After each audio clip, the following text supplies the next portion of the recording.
একটা মানুষকে যদি মৃত্যুর সময় লাস্ট একটা চান্স দেওয়া হয় যে তোমাকে 1 মিনিট সময় দেওয়া হলো, তোমাকে কিছুক্ষণ সময় দেওয়া হলো, তুমি কোন কাজটা বেছে নেবে?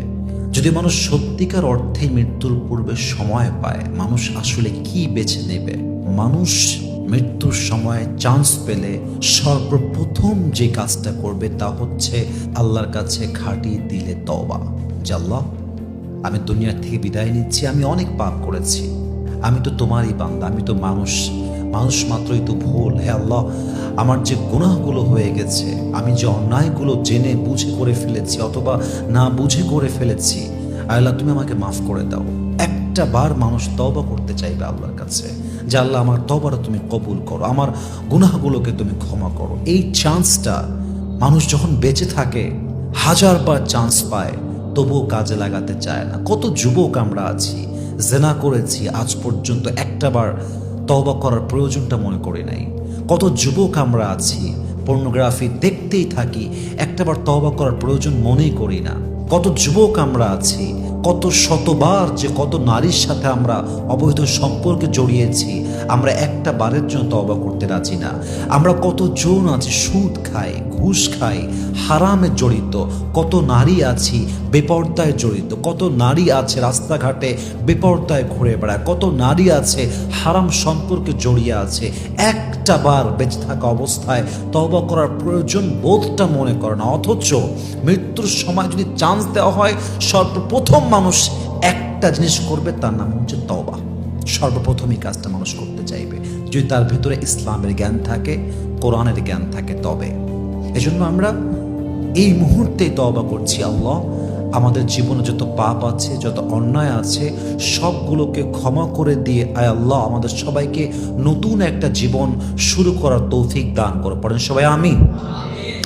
মাথায় রাখবেন যে আল্লাহ তাআলা মানুষকে সৃষ্টি করেছেন এমনভাবে, যেমনভাবে তার মাঝে রয়েছে নফস কিংবা এই যে অন্তরের খারাপ চাহিদা, ঠিক তেমনিভাবে তার মাঝে রয়েছে আকল কিংবা বিবেক নামের প্রহরা।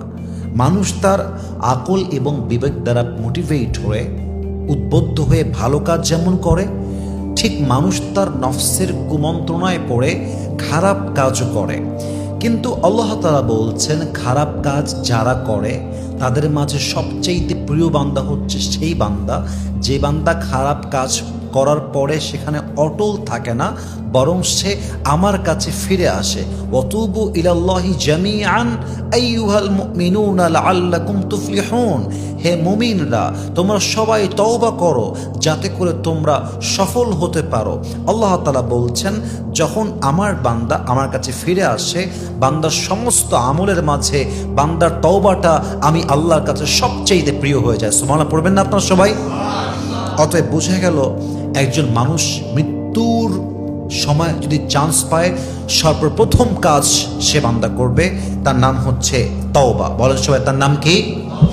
2 নাম্বার, একজন বান্দাকে যদি মৃত্যুর সময় চান্স দেওয়া হয়, 2 নাম্বার যে আমলটা বান্দা করবে তার নাম হচ্ছে নামাজ। মানুষ বলবে, আমাকে একটা বারের জন্য নামাজ পড়তে দেওয়া হোক, আমি একটা বারের জন্য নামাজ পড়তে চাই। দেখবেন ফাঁসির কাষ্ঠের আসামিকে লাস্টে 2 রাকাত নামাজ পড়ানো হয়। এটাকে আমি ভুল বললাম না ঠিক বললাম? চান্স দেওয়া হয় নামাজ পড়বা, তোমার শেষ নামাজ তুমি পড়ে নাও, শেষ নামাজ, last prayer in your life. মানুষ চাইবে যে আমাকে একটাবার নামাজ পড়ার চান্স দাও, যে নামাজটা সে প্রতিনিয়ত মিস দিয়েছে।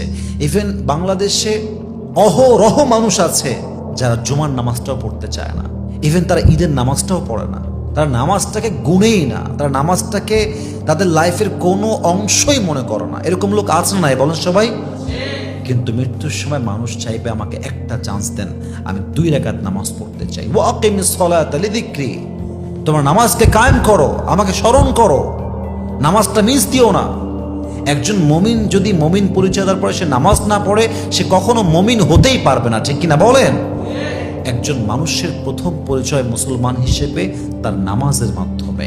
নামাজ আছে, ঈমান আছে, নামাজ আছে, ইসলাম আছে, নামাজ আছে, চরিত্র আছে, নামাজ আছে, মুসলমান আছে, নামাজ আছে, আল্লাহর বান্দা আছে। নামাজ নাই তার ইসলাম নাই, নামাজ নাই তার চরিত্র নাই, নামাজ নাই তার ইসলাম নাই, ঈমান নাই, চরিত্র নাই, এবং সে কখনো আল্লাহর প্রিয় বান্দা নামাজ ছাড়া হতেই পারবে না। ঠিক কিনা বলেন? ইসলামের পিলারটাই হচ্ছে নামাজ, সবচেয়ে গুরুত্বপূর্ণ বিষয়। অতএব মাথায় রাখতে হবে, একজন বান্দাকে যদি চান্স দেওয়া হয়, লাস্ট চান্স, যে তুমি তোমার জীবনের একটা শেষ আমল করো মৃত্যুর আগে, সে নামাজ পড়বে। 3 নাম্বার যে আমলটা বান্দা করবে সেটি হচ্ছে, সে বলবে আমাকে একটা চান্স দাও, আমি অমুক ভাইকে অনেক কষ্ট দিয়েছি, অনেক অনেক মানুষকে আমি কষ্ট দিয়েছি, আমি একটাবার ক্ষমা চাইতে চাই। আমি অমুক ভাইয়ের হক নষ্ট করেছি, আমি একবার ক্ষমা চাইতে চাই, আমাকে একবার ক্ষমা চাওয়ার চান্স দাও। ক্ষমা চাইতে চাইবে, অথচ বেঁচে থাকা অবস্থায় সে মানুষটা অন্য মানুষকে মানুষের বাচ্চা মনে করে নাই, কিন্তু মৃত্যুর আগে বলবে আমাকে একটা চান্স দাও, আমি একবার ক্ষমা চাইতে চাই। স্বামী বলবে আমাকে একটা চান্স দাও, বউয়ের কাছে ক্ষমা চাইতে চাই। একজন বউ বলবে আমাকে একটা চান্স দাও, আমি আমার স্বামীর কাছে ক্ষমা চাইতে চাই। আমাকে একটা চান্স দাও, আমি আমার মায়ের কাছে ক্ষমা চাইতে চাই। আমাকে একটা চান্স দাও, আমি আমার বাবার কাছে ক্ষমা চাবো। আমাকে একটা চান্স দাও, বন্ধুর কাছে ক্ষমা চাবো। মানুষ ক্ষমা চাওয়ার জন্য পাগল হয়ে যাবে, কারণ তখন বুঝে ফেলবে যত হক নষ্ট করেছি প্রত্যেকটা হকের পাই টু পাই হিসাব মৃত্যুর পরে নিবে একজন, তিনি কে? এই জন্য প্রিয় ভাইয়েরা আমার, মৃত্যুর সময় চান্স চাওয়ার আগেই এখন চান্স আছে, এখনই শুধরে যান। মৃত্যুর সময় চান্স চাওয়ার আগে এখন চান্স আছে, চান্সটা কাজে লাগায় নেন। এখনই ক্ষমা চেয়ে নেন, এখনই তওবা করে নেন, এখনই আল্লাহর রাস্তায় ফিরে আসেন, এখনই সবার কাছে হকগুলো ক্ষমা চেয়ে নেন। পারলে আদায় করেন, আর সামর্থ্য না থাকলে ক্ষমা চেয়ে নেন, কিন্তু যা করার this the right time to do about it, এখনই করতে হবে। যা করার এই বিষয়ে কাজ এখনই করতে হবে। অতএব মৃত্যুর সময় চান্স যেহেতু পাওয়া যাবে না, আমি তো জাস্ট একটা উইশ ম্যাটার নিয়ে কথা বললাম, যদি এরকম হয়, যদি এরকম হতো বান্দা এই কাজগুলো করত। অতএব আমরা যেহেতু মৃত্যুর সময় চান্স পাবো না, এখনই সময় নিজেকে শুধরে নেওয়া। আল্লাহ তাআলা আমাদের সবাইকে পরিপূর্ণ হেদায়াত দান করুক, নামাজি হিসেবে কবুল করুক। আল্লাহ আমাদের সকলের তওবাকে কবুল করুক, পড়েন সবাই আমিন।